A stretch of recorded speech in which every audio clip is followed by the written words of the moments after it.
Puno ng lambing na inihayag ni Christine Reyes, ang appreciation sa nobyong si Marco Gumabaw.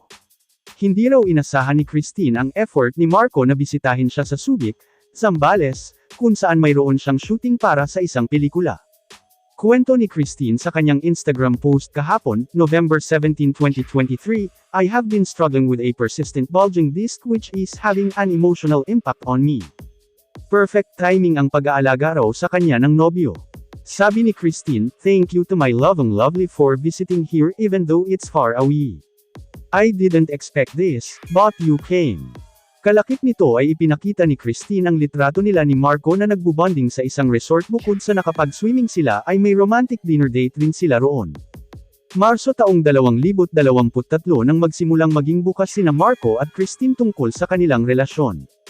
Ito ay matapos kumalat sa social media ang mga litrato nila na nagbabakasyon sa Siargao, at namataan din silang magka-holding hands sa Makati. Una silang nagkakilala noong 2015 at naging magkaibigan noong 2018. Sa YouTube channel ni Bea Alonzo, sabay na nakapanayam ang couple at inamin ni Marco na matagal na raw niyang crush si Christine na naging kapitbahay pa niya. Una raw "I love you" si Marco kay Christine noong nagbakasyon sila sa Siargao.